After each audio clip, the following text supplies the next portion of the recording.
Alors, la nouvelle année commençant et 2026 pointant le bout de son nez accompagné de tous les problèmes de notre monde moderne, ainsi que de tous mes problèmes d'homme moyen de 25 ans sans meuf, sans travail et sans avenir, j'ai décidé donc de relancer un jeu de mon enfance pour oublier tous mes problèmes dans un doudou virtuel fictif et dans une nostalgie illusoire. C'est vraiment un gros tas de merde. Je me mets donc dans une nouvelle run de mon jeu d'enfance préféré, je disais mon jeu d'enfance préféré. D'ailleurs, pour le bien de la vidéo et pour mon confort personnel, le jeu a grandement été amélioré via émulateur.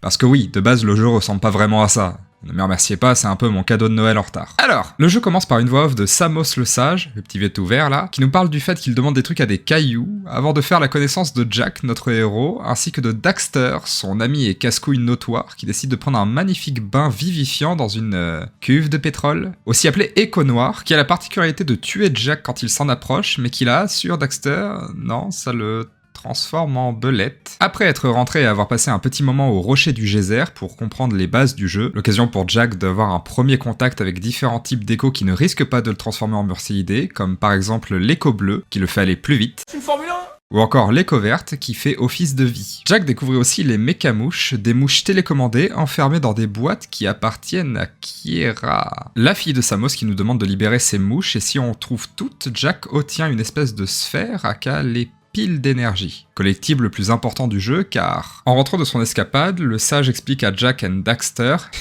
c'est rigolo parce que c'est le nom du jeu PTR, que seul Cole le sage est capable de retransformer Daxter et que les portails de téléportation permettant d'aller le rejoindre ont malheureusement été désactivés. Problème de maintenance sûrement. Ah, mais heureusement vous pourriez passer par le canyon de feu. Ok, mais comment est-ce qu'on évite le show avec... je sais pas moi, la lave en fusion? Bah ça tombe bien, je suis Comme par hasard justement en train de travailler sur un zoomer antigrave, sorte de moto qui vole. Et pour les fabriquer, il me faut justement des piles d'énergie. Et Comme par hasard les habitants du village en contrebas en ont plein et seront ravis de vous les donner si vous les aidez. Allez, vas-y Jack. Jack entreprit donc avec Daxter leur folle aventure pour redonner à ce dernier son horrible apparence. Arrivé au village, Jack rencontra les différents habitants de ce dernier, notamment son oncle qui demandait des orbes précurseurs, la monnaie du jeu, pour réparer les conneries que Daxter avait fait. Le maire, complètement paniqué et soupolé qui avait des problèmes d'électricité et de corruption, ainsi qu'une vieille dame passionnée par les oiseaux au point d'avoir ce magnifique chapeau perruche, et le vieux fermier du coin qui demandait à Jack de refaire rentrer ses bœufs dans leurs enclos. Cette tâche accomplie et la pile d'énergie récupérée auprès de ce brave fermier trop occupé à dormir plutôt que de faire son boulot, Jack entreprit d'aller faire une petite brasse vers cette magnifique île au loin.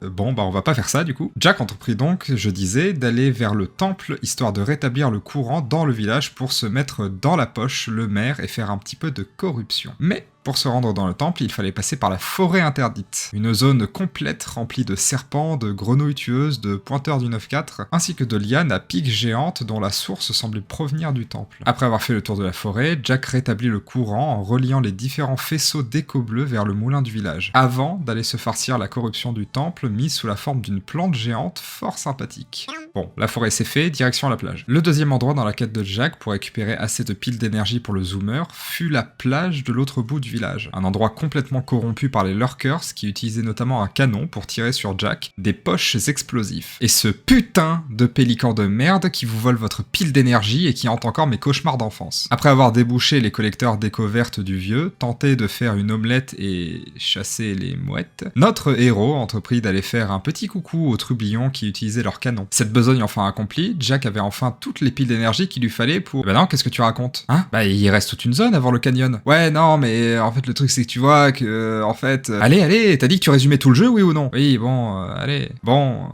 Cette besogne accomplie, et après avoir aidé le pêcheur dans la forêt, il lui donnait accès à son bateau pour aller sur l'île de la brume. Plus fort! Sur l'île de la brume. Plus fort, j'ai dit! Sur l'île de la brume! Un horrible endroit rempli de trous, de monstres, d'une magnifique toute mignonne boule de poils adorable, de la cuve qui avait amélioré l'état de Daxter, ainsi que d'une séquence en zoomer pas franchement très fun. Satisfait? Oui. Super! Après avoir rapporté la peluche vivante au sculpteur du village, il était enfin temps pour Jack d'aller entreprendre la traversée du canyon de feu grâce aux piles d'énergie récupérées. Le moment pour constater que ces saletés de boîtes d'écho noires étaient présentes même sur la lave et que les lurkers avaient visiblement suivi une formation chez les fakirs car eux n'avaient visiblement pas besoin de protection pour se balader tranquillement sur la lave. La traversée fut difficile pour notre héros. Après toutes ces péripéties, Jax atteignit le village du sage bleu et entreprit de rallumer le portail pour faire venir ses amis. Meurtri de ses épreuves, mais satisfait de savoir que le plus dur était enfin derrière lui. Oh regarde Jack, un monstre géant est en train de balancer des rochers enflammés sur le village du sage bleu. Bordel de...